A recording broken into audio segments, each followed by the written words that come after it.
tayo po'y mag-aral ng salita ng Diyos. And let us open our Bible in the book of Proverbs chapter number 24, verse 30 to 34. Proverbs chapter number 24 and verse number 30. Okay?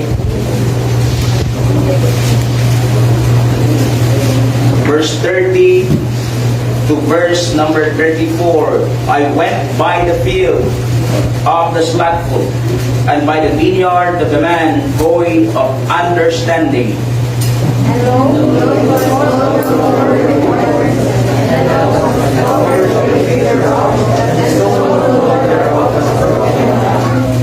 Then I saw, and considered it well, and I looked upon it, and received instruction.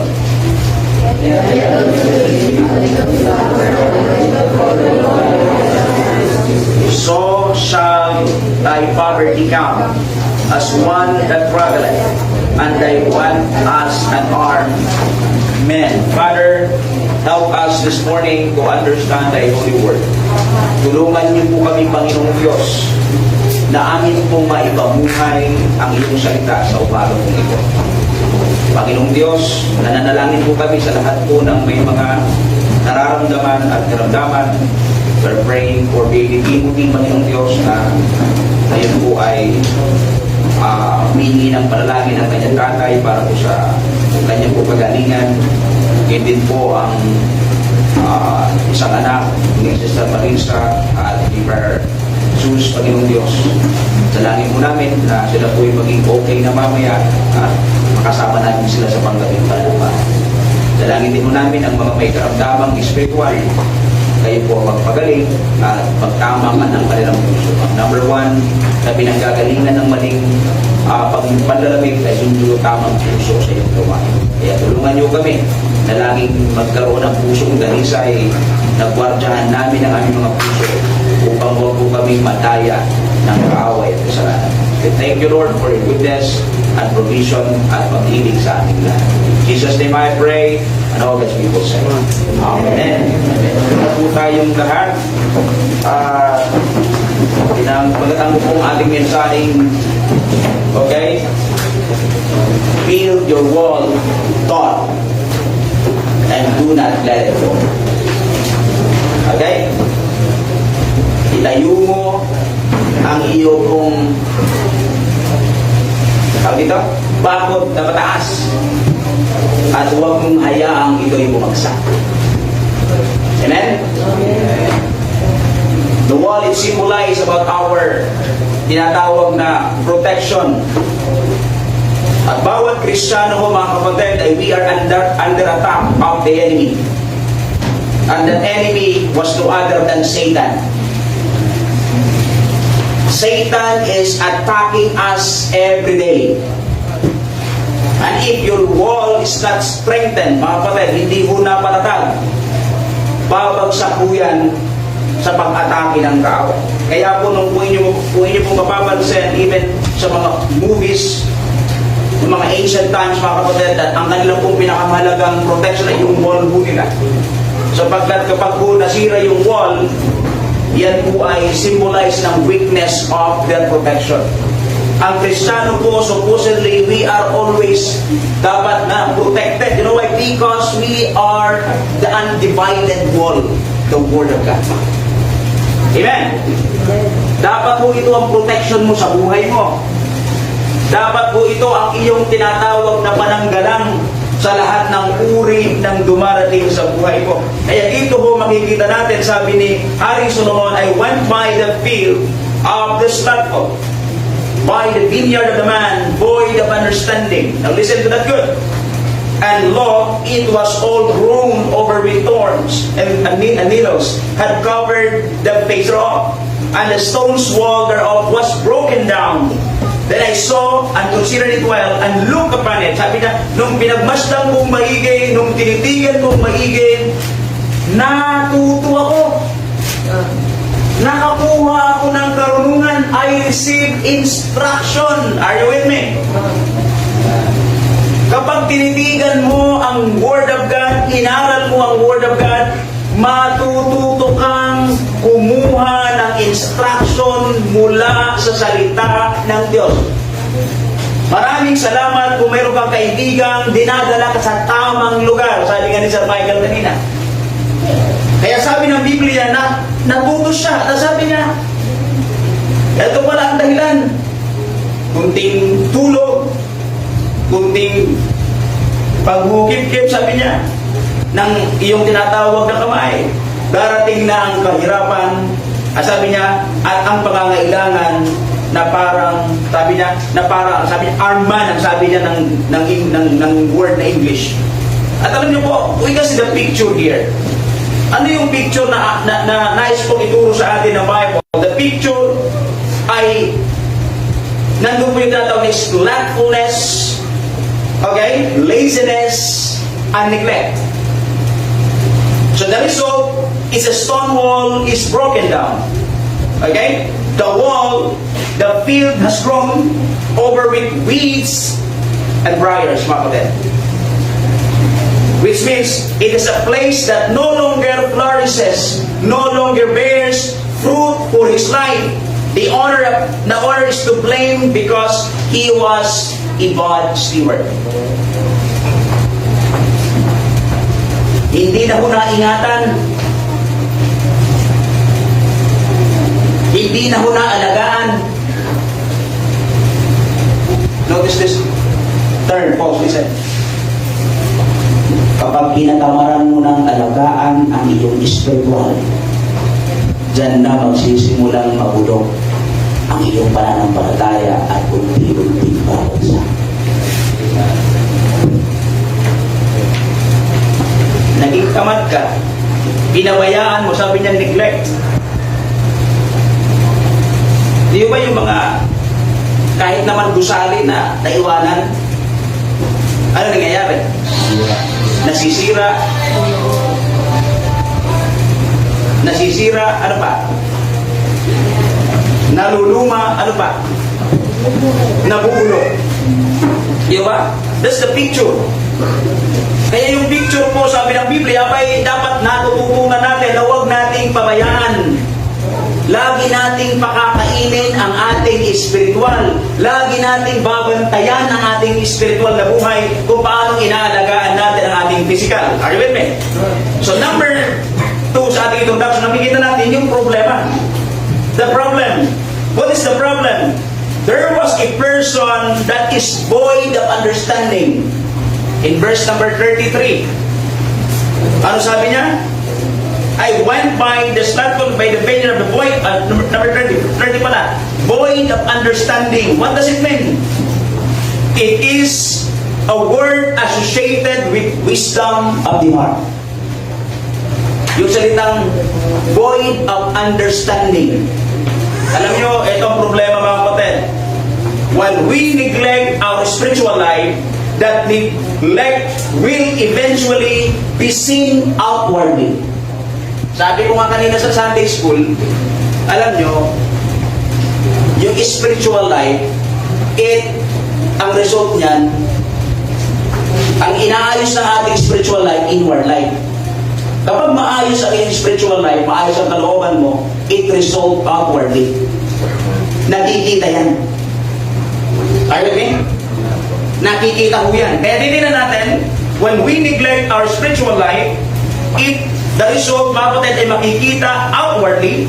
Kaya kung makikita natin yung kanyang tinatawag na pagpapabaya sa kanyang puso, spiritually, dun po yung naglagay na tinatawag na barriers para siya po ay magulok at bumagsak yung kanyang tinatawag na wall. This affect your entire life and everything around us. Alam niyo, sa totoo lang, sabi ko nga, ang kasalanan, inalintulan ko yan sa isang di ba? Sa isang tinatawag na anay o kalawang. Kikita mo yung bakal, no? Pag nilagay mo dyan, ganda-ganda. After few months, makikita ka may kalawang. Tama? At kapag yung kalawang pinabayaan mo, yung bakal na yon, mapapansin mo, unti-unti napuputol dahil sa kalawang. Walang Kristiyanong cafe faithful ngayon, bukas pagising, so karoon na. Nagsimula yan sa maliit, napabayaan, hanggang sa hindi na din lumaki. Kaya ang sabi ng kanta, kaya ngayon ang hirap na tanggalin. Are you with me?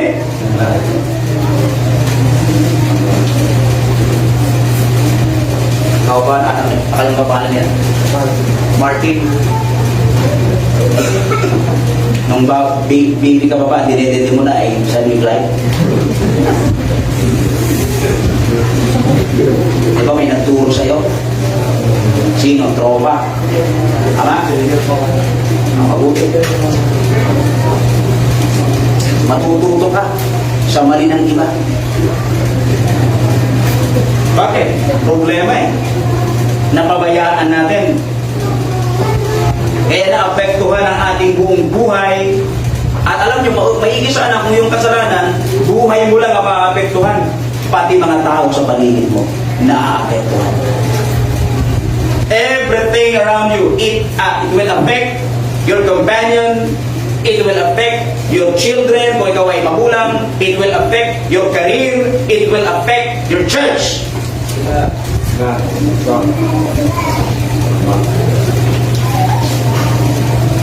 It will affect your home, your house. But if the home, at the wall of the home will broken down, listen, yan po ay magiging malaking problema mo. You know why? Sapagkat ang primary target ng demonyo ay pamilya mo. Kaya ingatan natin na ang ating wall sa ating pamilya, kung kayo mag-asawa, dapat yan ay matibay. Dapat hindi na papasok ng anumang klase ng, sabi ko nga, alam nyo, ay mga kalalakihan, mga asawang kalalakihan, iingatan natin. Huwag nyo sasabihin, Pastor, flirt lang po. Chat naman, hindi ko naman po talaga tutuluyan. Ayun, natuluyan mabulok ang buhay mo. Bakit? Nagsimula sa isang maliit. So too many have neglected taking care of the walls of their home and the walls of their faith, the wall of their marriages. Ano nangyari? Yung beautiful, yung wonderful, yung banal, pag napabayaan, ngayon ay nagiging ugly and unfruitful. Ito po yung tragedy na pwedeng mangyari po sa bawat isa po sa atin. Kaya iingatan po natin yan. Ano sabi ng Mark chapter 4 and verse number 18? Ano sabi ng Bible? Mark chapter 4 and verse number 18 and verse number 19. Okay? And these are they which are sown among what? May naroon daw nagtanim saan? Sa tinigan. Ano sabi? At ang iba'y yaong mga naghasik sa dawagan, at ang mga ito yaong nangakikinig ng salita. Pagdating ng verse 19, ano sabi ng Bible? At ang mga pagsusumakit na ukol sa sanglibutang ito. Mayroong pong kakarera ang buhay, na kung paano ang Diyos, Martin, ay gusto kanyang agawin, ganun din ang demonyo, anak, gusto kanyang kuhanin. Hey, listen! Nagkakarera ang Diyos at ang Diablo sa buhay ninyo, lalo kayo mga kabataan.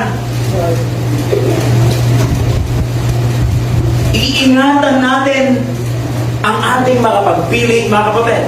Kaya sabi niya, at ang daya, ayan o, may daya ng kayamanan, ang daya ng pita sa ibang mga bagay ay nagsipasok at nagsiinis sa salita, at ito'y naging walang bunga. Kapag ka dumating na sa pagkakataon na sinisikil ka na, at talaga namang, di ba, yung puno na, ang daming dawag, ang daming, hindi nagbubunga, tama? Kaya mayroong husbandman. Ano trabaho ng husbandman? Abay, aalisin niya, lilinisin niya yung puno. Para yung punong yun ay talagang lumuwag, at kapag lumuwag, abay nagsisimula siyang mamunga ng maganda. Kapag ang buhay mo mga kapatid ay maluwag sa kasalanan, malaya sa karumihan, doon ka palang magsisimulang mamunga atin. Pastor, matanda na ako, mamumunga pa ba ako? Mapalad ang tao na nakikinig hindi sa payo ng mga Diyos, kundi sa payo ng salita ng Diyos. Sapagkat sabi ng Biblia, whatsoever he doeth shall prosper. Anuman ang kanyang ginagawa ay pinagpapala siya. Let me challenge every one of us this morning. Listen, church, do not neglect the field of your heart. Huwag nating pababayaan. Don't let those thorns and nettles come in. Don't let your spiritual life fall down. Don't assume na, well, okay lang naman ako, hindi mangyayari sa akin yan. It could happen to anyone.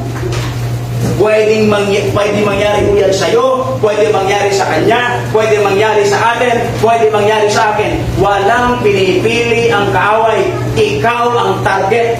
Kaya huwag ka magtuturo-turo. Ikaw ako ang target ng kaaway ngayong umagang ito. Are you with me? Tingnan natin yung pangatlo sa ating tinatawag na introduction. Number one is the picture, right? We can see also the what? The problem. How about the poverty? Sabi ng Bible sa verse number 34, so shall thy poverty come as one that traveleth, and thy want as an armed man. Poverty came to the owner of this field. The poorest man in the world is not the man who lose everything, but the man who lost his what? His what? Una, yung kanyang spiritual life. At now, susunod, yung tinatawag na pamilya niya ay naruruwin ng tinatawag na kasalanan. Wala na yung godly influence. Wala na yung tinatawag na pag-aaral ng salita ng Diyos. We must make sure about that we don't let our walls fall down. Why? Sapagkat dapat ho, pinoproteksyonan mo natin po iyan mga kapatid. Kaya ang tanong ganito, 5 bagay, okay? So tayo sa ating mensahe, 5 bagay, paano natin itatayong matibay ang ating tinatawag na wall. At huwag po itong bumagsak mga kapatid. Number 1, okay? Number 1, there must be a constrained heart. If you want to build your wall at huwag ho itong babagsak, dapat mayroon kang constrained heart. What do we mean, Pastor, by constrained heart? Ano sabi ng Bible? 2 Corinthians chapter 5 and verse 14. 2 Corinthians chapter 4 5 and verse number 14. For the love of Christ constraineth us. What does it mean? Anong ibig sabihin ng salitang constraineth? Ha? What does it mean? Sapagkat ang pag-ibig ni Kristo ay siyang pumipilit.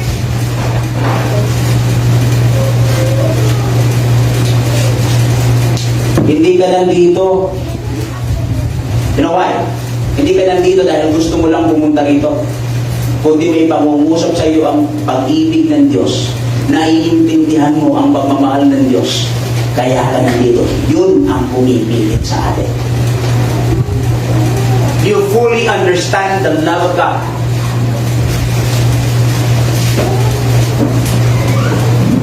Kaya sabi ng verse 15 ng 2 Corinthians chapter number 5 and verse 15, and he died for all, that they which live should not henceforth live unto themselves. Sabi niya, namatay siya para sa lahat. Hey, Martin, anak, si Kristo daw namatay para sa iyo. Para daw, ikaw na nabubuhay, huwag ka nang mabuhay para sa sarili mo. Come on! Pakisabi sa katabi mo, kanino ka nabubuhay? Nabubuhay ka ba para sa katuwaan mo? Nabubuhay ka para sa negosyo mo? Nabubuhay ka para sa pamilya mo? Mali!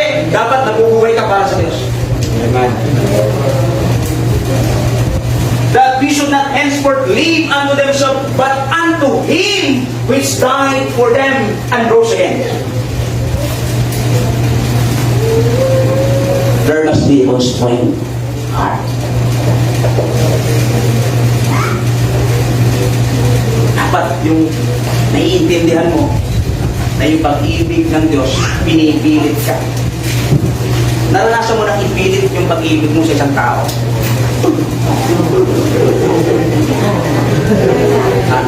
Naranasan mo na? Di ba, Martin? Ang sakit kapag nireject ka. Masakit kapag nireject ka ng isang taong minamahal mo. Hindi, pinipilit mo eh. Alam ko ba? Madalas maranasan ng Panginoon sa iyo yan. Pinipilit ng Diyos ang pag-ibig niya sa iyo, pero madalas mo siyang nire-reject. Tayo na, pero alam ko, kahit ilang beses man ang nire-reject ang Panginoon, oy, tara, church tayo. Saka na lang. Tayo na lang muna. Oy, tara, punta tayo. Meron daw. Ay, sige, tinatamad ako eh.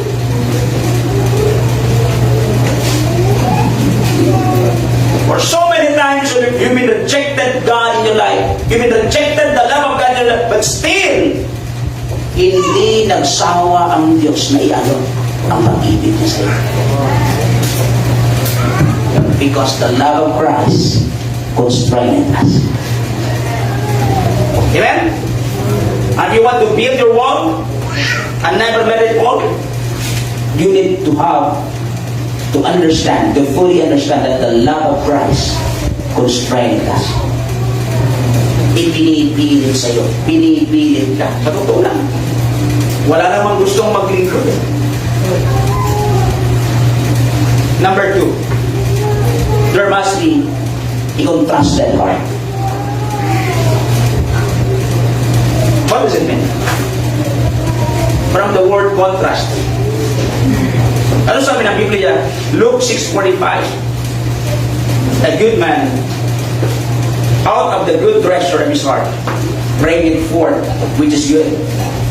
And an evil man, out of the evil treasure of his heart, bring it forth that which is evil. For the abundance of the heart, The mouth speaketh.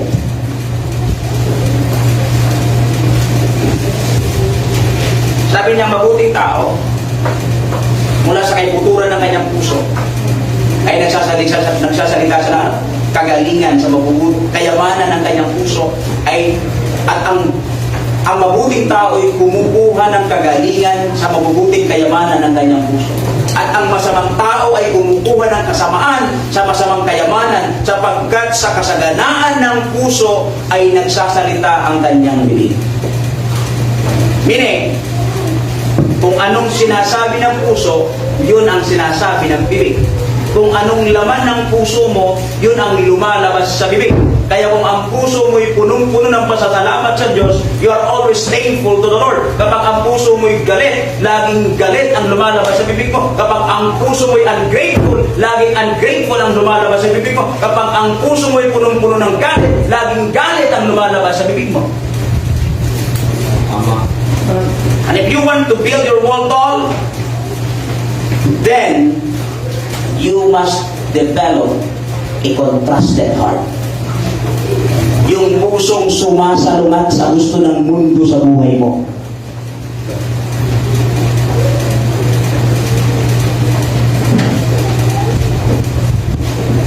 sabi niya, the abundance of the heart, the mouth speaketh.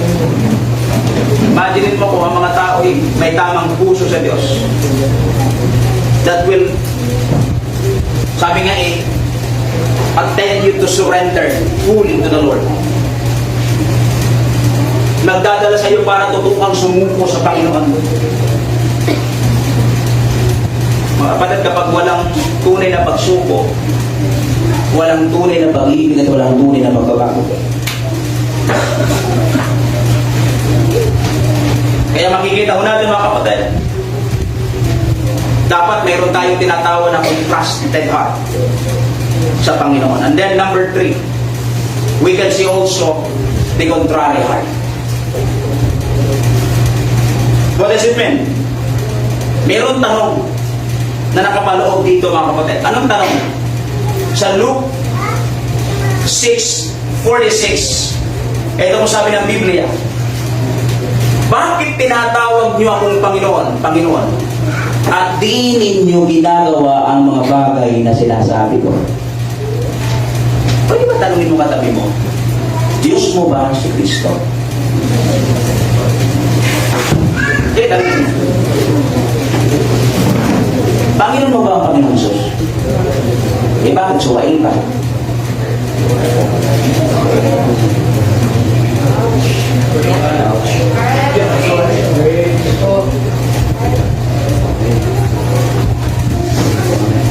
Alright. Itong nakaraang linggo, sinisiris ko ang about worship sa Panginoon. Alam niyo ba na ang worship, may example ang Bible patungkol sa faithfulness of worship. Alam mo ba na ang worship ay nasa 10 commandments? Tignan mo ang Exodus 20 verse 10. Kung paano ang Diyos. Ito ha, example ito kapatid ha. Example. Ngunit ang ikapitong araw ay Sabat. Madali gusto. Sabat yan eh. Hindi man tayo Sabatista eh. Mamaya papaliwanag ko ha. Ano sabi? Ngunit ang ikapitong araw ay sa Sabat ng Panginoon mong Diyos. Yan mo to, pakinggan niyo po ito maigi. So this is the example of the Israelite church, of the Israelite Christian. The way they worship, the way they gave their worship to the Lord. Ano sabi? Sa araw na iyan, anong ulit ang araw na yan? Sabat, tama? Pagsamba nila. Sa araw daw na yan, huwag kang gagawa ng anumang gawa. Ikaw, ni ang iyong anak na lalaki, ni babae, ni ang inyong aliping lalaki, ni babae, ni ang inyong baka, ni ang inyong tagaibang lupa na nasa loob ng inyong pintuang daan. Kaya ba? Kung paano nila ino-honor ang worship. Sabi niya, huwag kang gagawa ng kahit ano. Kaya, Brother Mandy, huwag ka maglalaba. Tuwing araw ng linggo, namuho ka.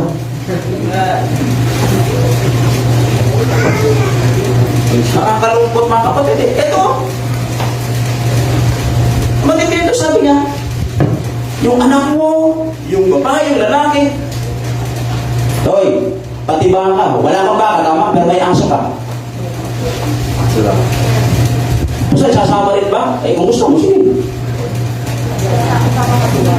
Hawakan mo lang, aman nito sa simbahan. At pag umupo, saluhin mo. Okay? Pero sabi ng Biblia, dapat pati mga aso mo walang gagawing trabaho sa araw ng pagsamba. Ito pa matindi. Pati ang mga tagaibang lupa. Minsan, ang dahilan bakit tayo makasimba, may bisita ka. Tama? Pastor, hindi po muna ako makakapunta. Dumating po sila tita. Galing po sa malayong lugar. Hindi po muna kami haatin. Sabi ng Biblia, pati mga tagaibang lupa na nasa loob ng iyong pintuang daan.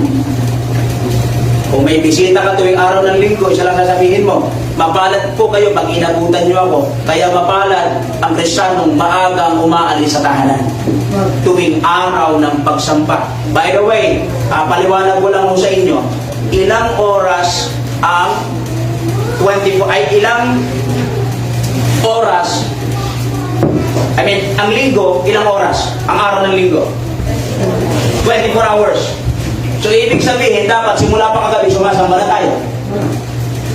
Simula pa kanina madaling araw, Jaya, dapat nagpiprit, sumasamba ka na. Eh, mga Kristiyano, alas 9 pa, humihilig pa, tama? Pag tinanong mo, anong oras ang pagsamba? Alas 10 po. Sino dumating dito ng past 10? Taas ang kamay.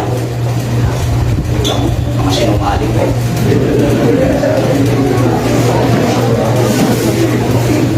Tama?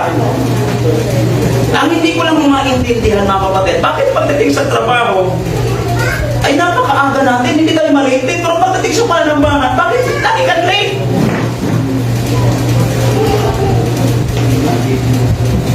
Hindi kaya dahil sa hindi mo naman top priority ang gawain, kaya ka nalilate. Tama?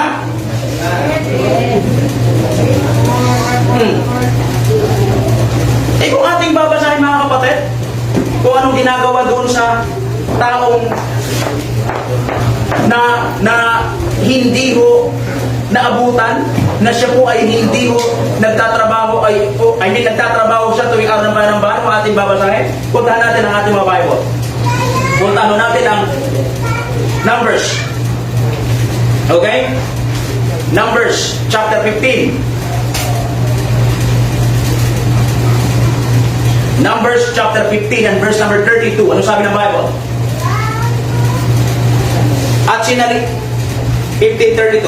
At samantalang ang mga anak ni Israel ay nangasa ilang, nakasumpong sila ng isang lalaki na namumulot ng kahoy sa araw ng Sabat. So ito, araw ng Sabat, ano? Hindi ko alam kung bakit namumulot ng kahoy itong tao ito. Baka nagugutom, walang sigurong pahirap lang ito. Wala pa siguro siling ng araw na yun. Wala siguro silang gaston. Namumulot ng magsasayang siguro dahil nagugutom. Alam niyo, nung makita nila, sabi ng 33, at silang nakasumpong sa kanya ay namumulot ng kahoy at dinala siya kay Moses at kay Aaron at sa buong kapisanan. Nung makita, ikaw, di Maima, namumulot ka, nagtatrabaho ka ng pagsamba. Dinala siya dun sa leader nila. Ano sabi ng 33?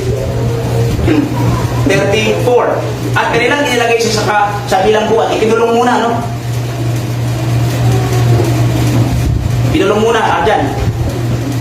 Paano sa tingin nyo, kapag meron tayo nakita, caption ngayon dito, kukulong natin muna. Ha? Sa tingin mo, Martin? Sabi ko, sapagkat hindi pa inahayag kung ano gagawin sa kanya. Surprise pa? May pa-surprise pa? O, dyan ka muna, hanggat wala pang hatol. Ano hatol? 35. At sinabi ng Panginoon, now listen, hindi si Moses ang Panginoon. Sinabi ng Panginoon kay Moses, ang lalaking yan ay walang pagsalang. Sabi mo sa katabi, gusto mo bang mamatay o mabuhay?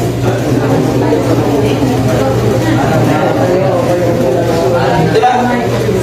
Ano gagawin sa kanya? Babatuhin siya ng buong kapisanan sa labas ng kampamento. Tignan niyo po, ano ginawa sa kanya? Pagdating ko ng verse number 36, ano sabi sa kanya ng Bible? At inilabas siya sa buong kapisanan ng kampamento at kanilang binatos siya hanggang sa mamatay ng mga bato gaya ng inutos ng Panginoon kay Moses. Malupit. This time, the people of Israel were under the law of God. Maraming salamat na lang, nasa under grace tayo ng Panginoon. Kaya lang, inaabuso mo naman. Sabi mo sa tabi mo, huwag kang abusado.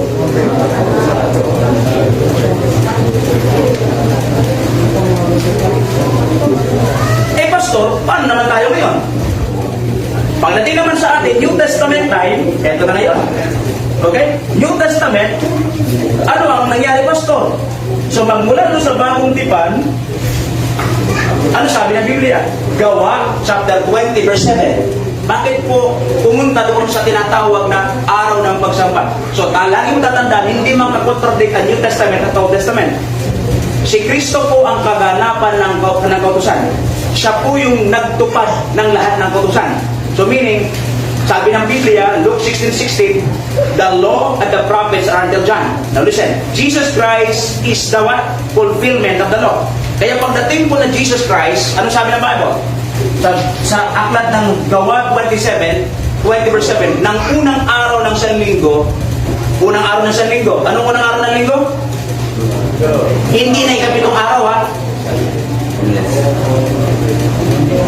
Anong araw ng linggo? Anong Lunes, kamunti ka? Tingnan mo kalendaryo mo. Ang Sabado, 7 day, tama? Ang unang araw ng linggo. Okay? Sabi niya, unang araw ng linggo, nang kami nagkakapisan. So linggo, ang mga disipulo nagkakapisan. Upang pagputol-putulin ang tinapay, si Pablo ay nangaral sa kanila nang nag-aakalang umalis sa kinabukasan. Kasi maaalis na si Pablo sa kinabukasan, sabi niya, at tumagal ang kanyang pananalita hanggang anong oras? Ano kaya mag-preach ako hanggang alas 12 ngayon? Ano, Joe? May 30 minutes English pa lang eh, yung puwet mo parang sinisilihan dito sa upuan. Kaya habang palas-las ng palas-las yung mga miyembro, nawawala ng tao sa unahan ng pupunta sa likuran. Para bibig sila makaka-exit pagka gusto nila umalis. Diba kaya gusto sa likuran, tama? Para hindi na kapag tumatayo.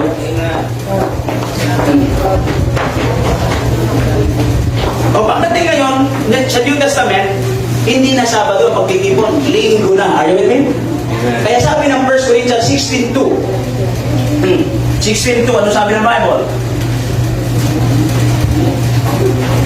Nung unang araw ng sanlinggo, tuwing unang araw ng sanlinggo, ang bawat isa sa inyo ay magbukod. Kanina patungkol sa pagtitipon. Ngayon naman patungkol sa pagkakahandog. Ano sabi? Ay magbukod at magsimpan ayon sa kanyang iginiginhawa upang huwag nang gumawa ng ambagan sa pagparian ko. Ibig sabihin mga kapatid, eto, kanina yung ating binasa is about worship. Linggo, araw ba naman? Ito naman ay patungkol sa pagkakaloob. Nadawat daw, handa ka na bago ka papunta ng church. Alam mo na yung ipagkakaloob mo sa Panginoon. Hindi kung kailan ka pala nandun sa church, saan ka pala magdudukot-dukot at ang ibibigay mo yung mga kulugot. Nadukot mo yung 5 piso. Dapat pati pagbibigay mo Arjan, pinagplaplanuhan mo. Yun lang ang ibig sabihin niya. Are you with me? Now listen good, pakinggan niyo po itong maigi. Okay, sabi ko kanina, ilang oras, isang araw, 24 hours, tama? So simula pa kaninang alas 12, araw na ito ng Panginoon, tama? Ilang oras na sumasamba? Dalawa nga ba? So mga dumating ng 9 kanina, o 9:30, dalawa ka. Pero sa mga late, wala ko pa isang oras. At ang pagsamba, 24 hours. Are you with me? Ang Sunday, 24 hours. Hindi 3 hours, hindi 2 hours. Kaya nga unawaan mo ang ibig sabihin ng pagsamba na ang linggo'y sa Panginoon, hindi ka lang tuwing umaga sumasamba dapat. Are you with me? Na dapat pati gabi, pati panghapon Martin, binabalikan mo kasi ang linggo din naman Ate Eni ng Diyos mo ng umaga, yun din yung Diyos ng gabi.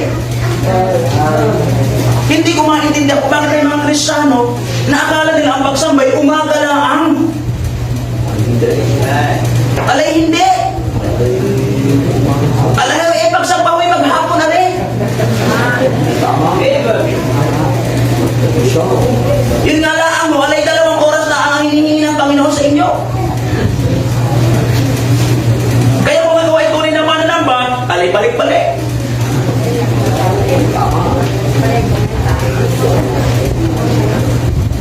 Tama?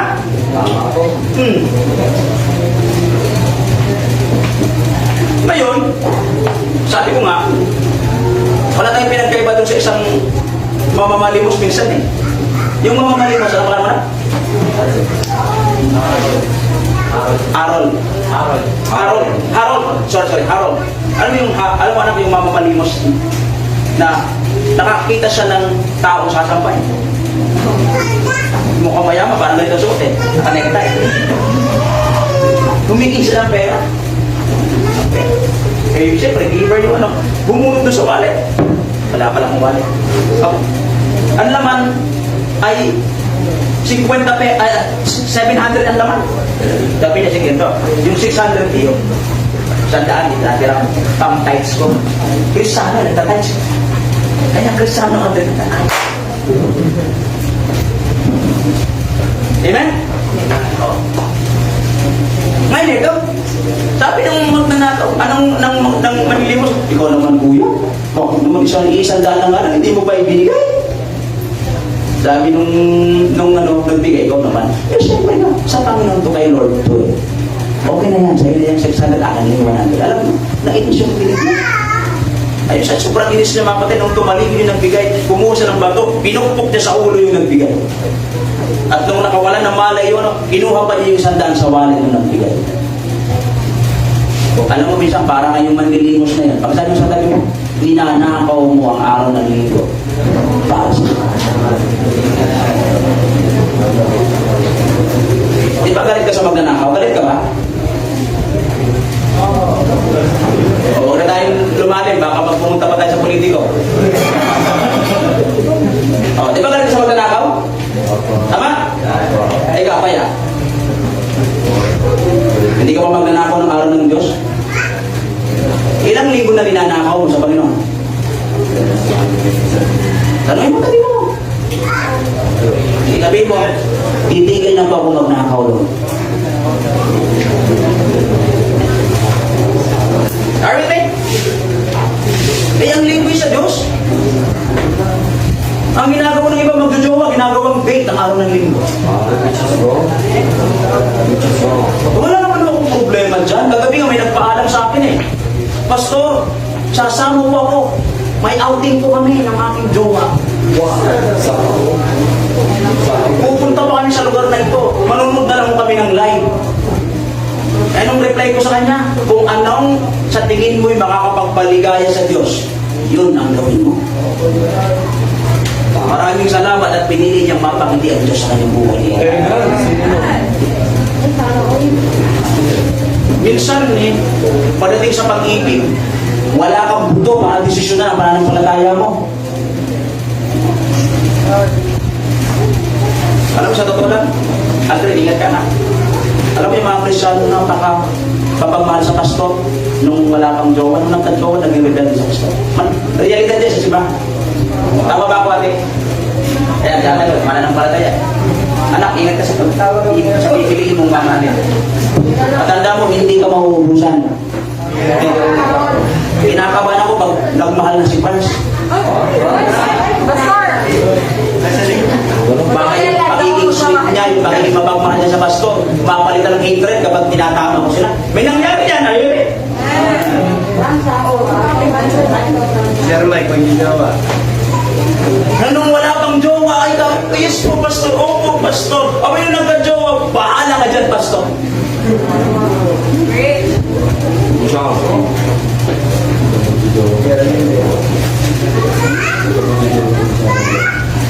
Eh ako naman, palagi ko sinasabi ito, kung sa tingin nyo, ang pagbabawal ko sa inyo mga young people, ay tingin nyo, dinidegrade ko kayo, eh, mayroon naman tayong sariling desisyon.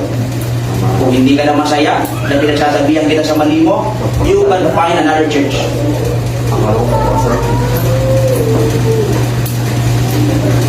Yan. Mas maganda ng magkaibigan tayo na umalis ka kaysa nandito at magkaaway tayo. Are you with me? Ganun yung makikita mo kaganyan ka sa akin. Eh, hindi na kalooban ng Diyos eh. Dapat tayo happy lang. Amen? Yes. Dapat tayo nagmamahalan. Kaya, mga kapatid, punta tayo, last na mo tayo eh. O, 5 minutes na, tapos na tayo eh. Amen. Amen? So if you want to build your wall tall, at hindi babagsak, ano number 1? You want to have a what? Constrained heart. Number 2? Contrasted. Number 3? Number 4? You should also develop a committed heart. Amen? May magkaroon ka na tinatawag na committed na puso. Listen, sa mga kababaihan po natin ngayong gabi ito, listen, pakinggan niyo po itong maigi. Pag-aralan niyo po. Alam niyo, sabi ko nga, kung mahal, kung ikaw ay maayos sa puso mo, magre-reflect yan sa panlabas mo. Tama? Kaya kung ikaw, ang puso mo'y banal, ang pananamit mo'y banal. Tama ba ako? Huwag mong sasabihin, banal ka, pero ang pananamit mo, kita kaluluwa mo. Kita. Tingnan mo katabi mo, baka may kaluluwang nakikita dyan.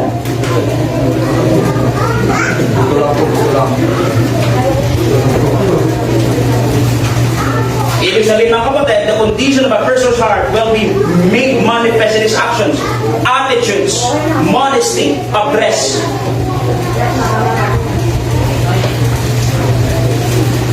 So, as an obedient children, not fashioning yourselves according to the former lust in your ignorance. Ano sabi ng Biblia? 1 Peter chapter 1 verse 14. Ano sabi ng Bible? Yan ba yan? Na gaya ng mga anak na matatalimahin, na huwag kayong mga asal na ayon sa inyong dating mga masasamang pita. Diba? Sabi na yung mga anak na masunurin, huwag daw kayong pumasal katulad ng inyong dating mga masasamang pita nang kayo'y nasa kawalang kaalaman. Ano sabi ng verse 15? Verse 15. Ngunit yamang banal ang sa inyo'y tumawag ay magpakabanal kayo sa lahat ng paraan ng pamumuhay. Paano naman magiging banal ng atin kung ang laman ng utak mo puro TikTok?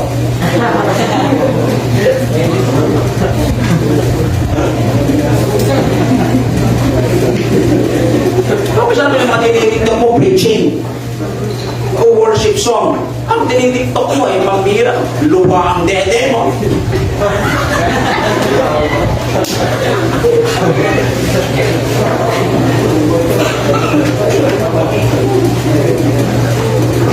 Eh sa tingin mo, naluluwal natin ba Diyos doon?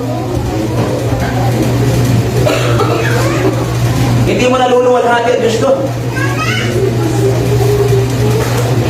Isang araw, meron akong dinil na isang junior. Oh. May pambihira eh. Lalabas lang ng bahay, naka-lipstick. Wow. At pit na pit ang damit, Martin. Pataas si Harold, pakikita ni Harold na kapit siya, Harold tuwa-tuwa.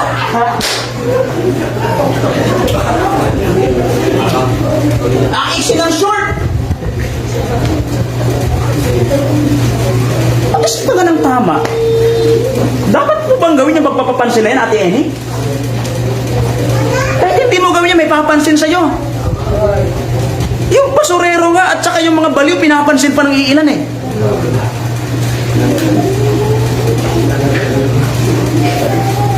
Tapos sabi naman ako, ingit ka lang. Wala ka kasi. Good shape. Wow. Edition.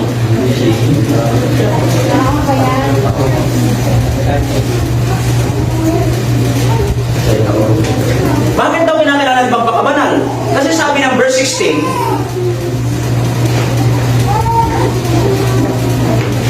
sapagkat nasusulat kayo'y magpakabanal, sapagkat ako'y banal. Amen? How about that? Don't how about that? Again, like the Pharisees who were separate from sinners but not from sin. Maraming Kristiyano, mga Pariseo eh. Humihiwalay sa kasalanan, pero ayaw humiwalay. Humihiwalay sa mga kasalanan, pero hindi humihiwalay sa kasalanan. Bay, dapat hindi ka Pariseo. Kung humihiwalay ka sa mga kasalanan, dapat pati sa kasalanan hihiwalay ka. Separate from sinners and not from sin. Pwede mong i-invoke na itago yung kasalanan. Minsan, merong mga young people nakakabasa, Pastor, ito po, ito. Sabi ko, alam ko, minsan, kapatid, minsan hindi mo na kinakailangan mag-explain. Hindi mo na kinakailangan i-explain yung side mo para maintindihan. Kasi minsan, sa pagpapaliwanag mo, nagmumukha ka suma. Hayaan mo ang Diyos na magpaliwanag ng katuwiran mo.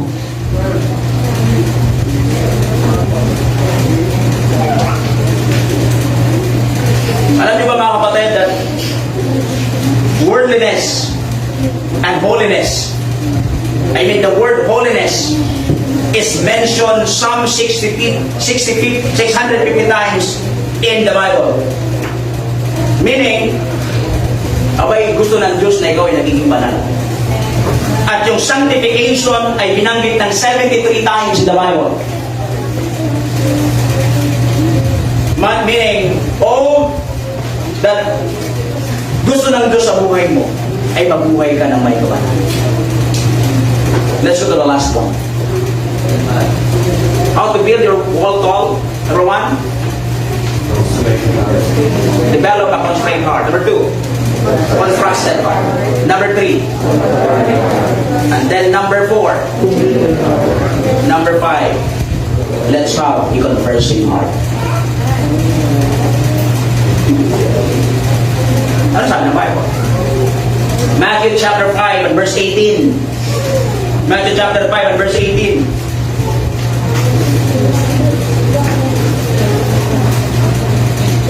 Sapagkat katotohanan sinasabi ko sa inyo, hanggang sa mga wala ang langit at ang lupa, ang isang tuldok ng isang pudlit sa anumang paraan ay hindi mawawala ng kautusan. Sa kautusan, hanggang sa maganap ang lahat ng mga bagay. Tama ba din?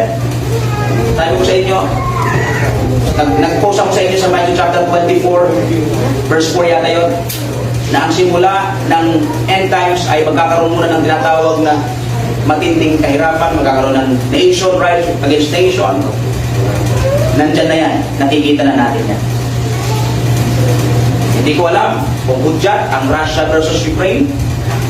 Nakikialam na ang UN, nagbibitaw na rin ang salita si Biden. Bahala sila magkagulo, huwag lang Pilipinas magkagulo. Pero pag nagkagulo, damay tayo.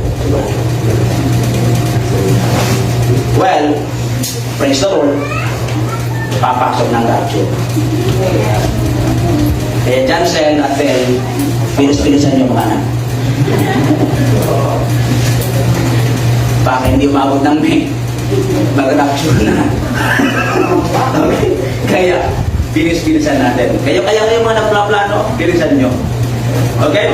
Baka kayo mahuli. Ano sabi mga kapatid? Tapusin natin dito. Verse 19. Ano sabi ng Bible? Datapwat ang mga bagay sapagkat sa puso nanggagaling ang masamang pag-iisip. Ano gani? Ang masamang pag-iisip nagmumula sa puso, mga pagpatay, pangangalunya, pakikiapid, pagnanakaw, pagsasaksi. Alam niyo, minsan, maraming Kristiyan hindi ko alam ang ibig sabihin ng pangangalunya at pakikiapid. Ano yung sabihin ng pangangalunya? Pangangapit. Kasal ka at nagkaroon ka, may asawa ka na, at nagkaroon ka na, pangalunya. Pero ang pakikiapid, ibig sabihin nito, hindi ka pakasalar dyan, ginagawa mo ng mga bagay ng pag-mag-asawa. Ang tawag dyan, pakikiapid. Alam niyo na ngayon. O, nabigay kayo. Oy, isang tali pastor yan. Ang lalaki na naman ang matay niyo sa akin, nakatusik pa. Salita ko ng Diyos yan. Holiness is the character of God. We should be conformed in the image of the Lord Jesus Christ. The word holiness in the Bible means moral wholeness. It means kind, pure, blameless, merciful, morally blameless. A holy man can be tried, tested, trusted. Ulitin ko po, yung banal na tao, pwede mo siyang subukin, pwede mo siyang, sabi niya, can be tried, sukatin, can be tested, can be trusted. Sad to say, mapatay, marami ng mga tao ngayon, mga Kristiyano, na hindi na mapagkakatiwalaan, hindi na kayang pagtiwalaan. Kaya nga ngayong gabi mapatay, ngayong umaga pala, kumusta ang iyong wall sa Panginoon? How is your wall? At kung ngayong gabing ito mga kapatid, hindi mo pa sigurado na matibay ang wall mo, sa ngayon sa verse Matthew 15:20, ito sabi ng Bible, let me close with this. Matthew 20 verse 15. Ito ang mga bagay na nakakahawa sa tao. Datapwat ang kumain hindi maghugas ng mga kamay ay hindi nakakahawa sa tao. Kasi minsan, di ba, sa mga ibang paniniwala, napakalaki ng usapin patungkol sa tinatawag na pagkain, ano bang bawal, ano bang hindi. Sabi ng Panginoon, alam mo, yung kumain ka ng pagkain, inuguan, ano man, conviction ng tao yan. Hindi yan na nakapagpaparumi. Ang nakapagpaparumi sa tao, hindi yung ipinapasok niya sa kanyang katawan. Kundi nakapagpaparumi sa iyo, yung inilalabas mo sa bibig mo. For out of the mouth, the abundance of the heart, the mouth speaketh. Ngayong gabi mga kapatid, ngayong umaga, as I close our preaching this morning, how is your walk this morning? Kumusta yung iyong bakod? Yan ba ay tumataas, tumatayo, o bumabagsak? Bakit hindi ngayong gabi, ngayong umaga, tayo magkaroon ng realization. Pwede ba tayong tumayong lahat at tayo na lang? Father, maraming salamat po. Sa umaga pong ito, we learn the 5 kinds of love. Kumusta ang puso mo sa Panginoon ngayong umaga? You're developing a obedient heart to the Lord, conversing heart, a contrary heart, a trusted heart.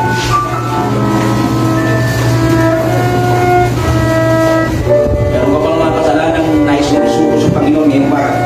Sabi mo, Lord, kaya ako pala napakahirap para sa akin na mag-akay, mag-share ng gospel, o mag-imbita sapagkat ang dami ko kong iniingatang kasalanan. Why not this morning, you surrender all to the Lord? Yes, habang tinutugtog ang kantang I surrender all, God wants your heart to be surrendered for Him.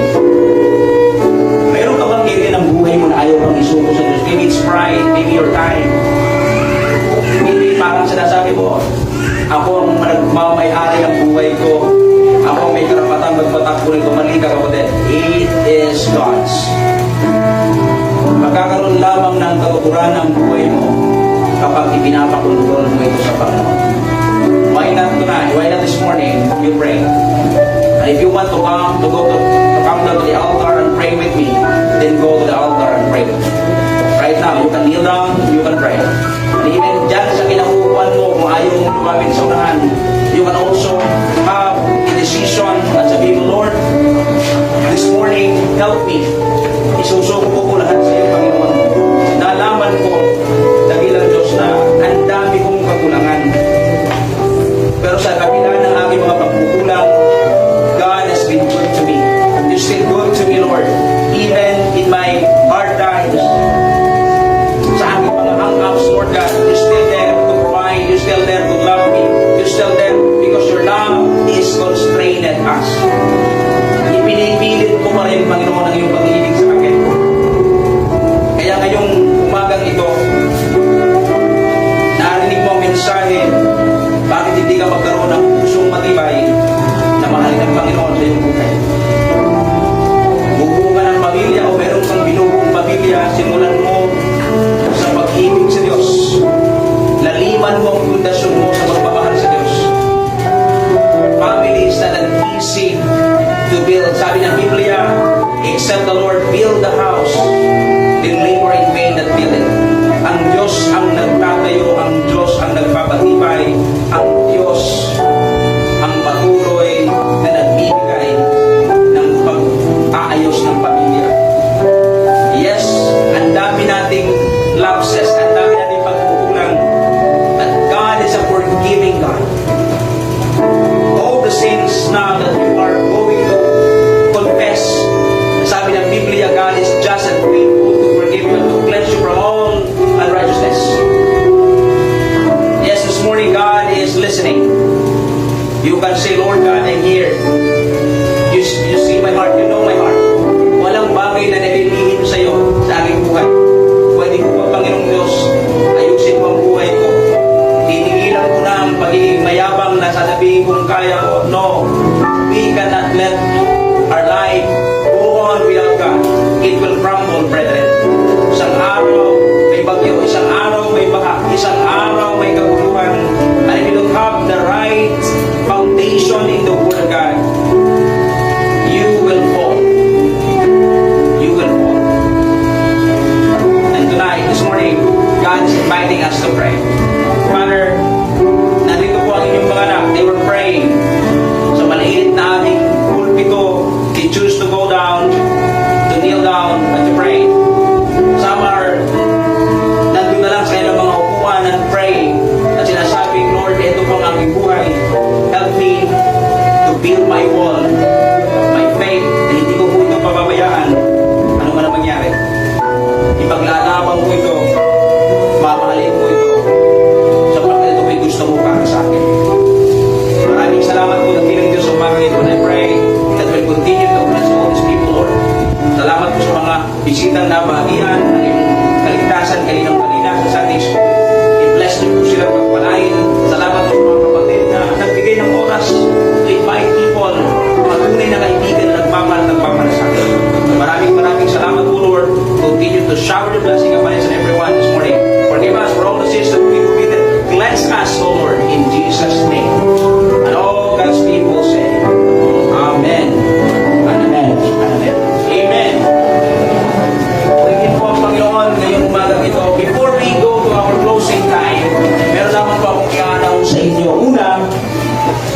kung kayo po young people, ay meron po kayong fellowship pamayang alas 3. So, I encouraging everyone, may mga young people, pwede ka lang hindi siguro umuwi. So, kung umuwi ka, kung malapit lang, magbaon ka na lang, and then you stay here, and then fellowshipping with the young people. Okay, meron po kayong fellowship ng alas 3 ng hapon. So, kaya po, balik po kayo dito ng alas 3. Mag-invite po kayo ng mga bisita. Ang ating pong pagsamba ng hapon is 5:30 po or 6 ang start. Kaya po nandito po tayo ng 5:30 para po maaga. Okay? So, pangalawa po ganito. Sa April po ay meron po tayong youth camp. Saan po yan? Meron pong kaibigan si Pastor Oliver na nagtagalito po sa Silang na meron po silang youth camp, may lugar, mayroon na pong swimming pool at yan po ay 2 days camp sa mga young people 15 na ba. Okay?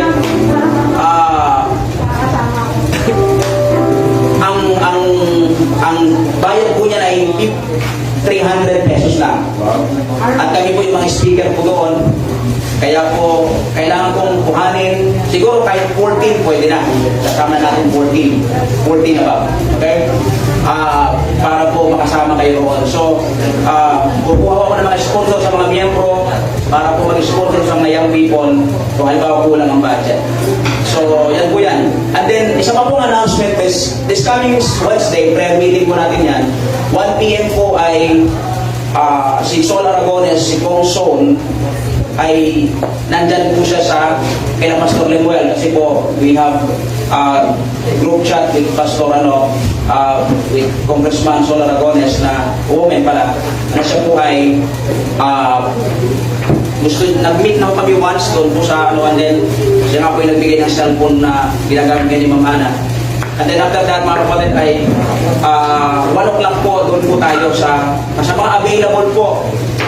Magulang, adult, punta po tayo doon. Okay, makipag-fellowship po tayo, support po tayo sa dito po kay Pastor Lemuel sa Binyan. Yan po ay alas, siguro kung mga 12 pa lang, naghahakot na kung may babalikan para, so, nandun na po. Okay, so that is 1 o'clock ng hapon. So, malinaw po ba yun? Pang-apat po na announcement dito po. Ang ating pong family conference is March 27. At ang ating pong place, ito po sa clubhouse, pumayag po sila ng 10K. O, atin na po lahat, kasama na po ang swimming pool noon. Okay? So, taas pa ba? Swimming pool. At ang ating pong commitment para po sa per family ay naka-announce po sa GC, 1,000 per family po yan. Okay? So, we have 35 families here on abroad. So, ginagawa na rin po yung mga nasa abroad na magpadala sila kung ang kailang commitment para po sa atin sa 27. At ang ating pong speaker ay pinagpipili ko po it's either po si Doc Tan ay meron po siya nasa Batangas po siya ng 27 at ang aking pong pinagpipray ngayon ay it's either yung anak po ni Pastor Tika, si Pastor James Letica. Kasi tinitinan ko yung kanyang track record, nag-usap kami ni Pastor Fong, ang ganda ng ginagawa niya sa family at meron sa programa sa radyo patungkol sa family. So, uusapin po siya ni Pastor Fong kasi siya po nakakalayak na kilala. And then, i-connect po niya ako. And then, pag-pray natin na sana ay makuha natin si Pastor James Litica. So, anak po ito ni Pastor Gabino Estica. Okay? So, yan po yung ating speaker. Ng 1 o'clock po magsisimula. Kailangan po matapos tayo ng 4 o'clock kasi sayang naman yung swimming pool kung hindi makakapag-swimming kasi hanggang 10 lang tayo. Kung extend man siguro 1 hour, yun na po yung pinaka-extension. Okay? So, maliwanag po ba yun?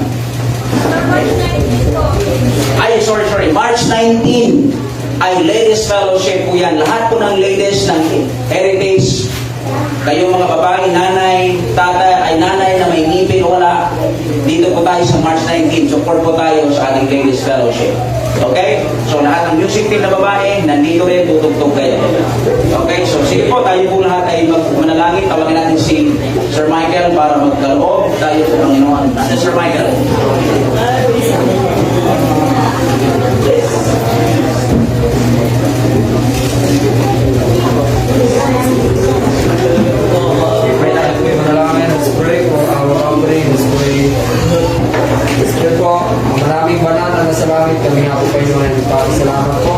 na ginamit ko po ngayon at sa bisero ginamit ko po. Okay, Panginoon, ang mensaheng ito ay maging magamit-gamit ko sa amin, motivate po kami na mas lalong maging matatag, Panginoon, ang aming po pananampalataya, ang aming pong role.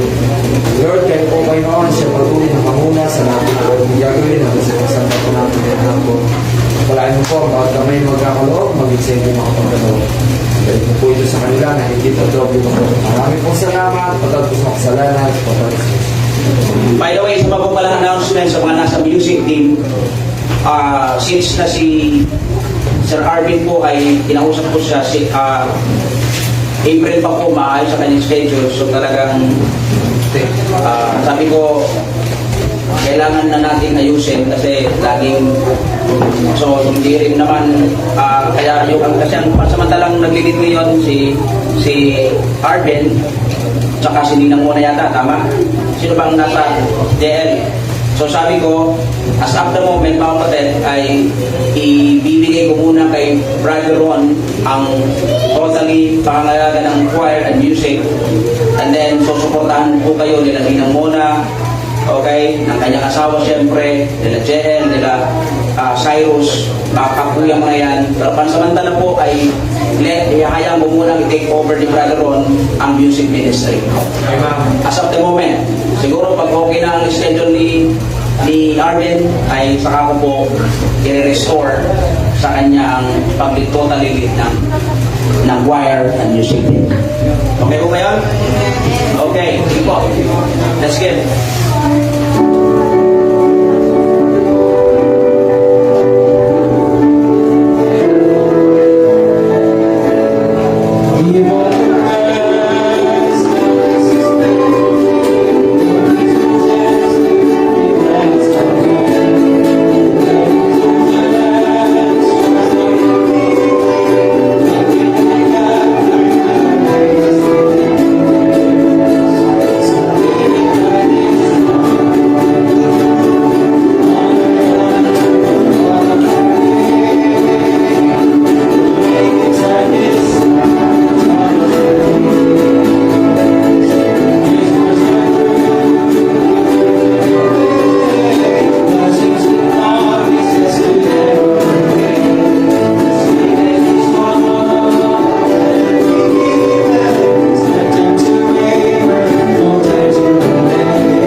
Our first fruit giving, at of course, yung ating mga ito po sa Panginoon. Okay, so mga member nito, always give your first fruit.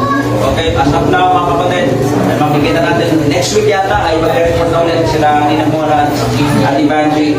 Isa pa po pala, this coming Tuesday po ay meron kaming meeting ng Heritage Pastor kasi birthday po ni Ma'am Sylvia, and then we will have a meeting sa aming Bible School. So kung sino po ang gustong mag-aral ng Bible School, kaya magsabi na po ulit, yung seryoso lang po. Ayaw ko po ng Ningas Pugon, enroll, tapos kami ang kawit din. Yung seryoso mag-aral. As of now, mayroon po tayong online Bible School, mayroon po tayong English ulit. Kasi pinag-connect ko namin, pinag-pray namin na may-connect ito sa ating tinatawag na CHED para po ang mag-graduate talaga ay mayroon pong diploma certificate na certified sa CHED.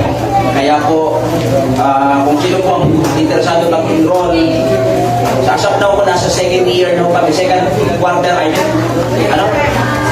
SEM na po tayo, matatapos po yan, and then pwede po kayong mag-enroll kung ng first year ulit sa dating na enrollment. So pray for it, at siguraduhin po natin, kayong mga preacher, ini-encourage ko mag-enroll kayo dyan. Sir Michael, Preacher Jovic, gabi naman yan, 7 to 9 ang pasok. Okay? So, para po lalong maano pa yung inyong kalaman sa salita ng Panginoon. Wala pa akong offering envelope. Ayun yung yata akong pampalain na. Saan? Wala. Sorry. Sige po, awitin natin the last song.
na gusto niyo pong isama sa music team, magsabi lamang po kayo kay Dinang Mona, kay Kuya Cyrus. Sila po ang magtuturo sa mga namin ng flute at ang tawag doon, ukulele, nandyan doon po si Kuya Ron para turuan kayo ng piano lesson. At gitara po, si Kuya Chel naman po nandyan. Okay? At saka si Kuya Charlie pala. Basta mag-ayos lang si Kuya Charlie ay magiging blessing din ang gawa niya. Okay? So lang siya maging marites. Okay?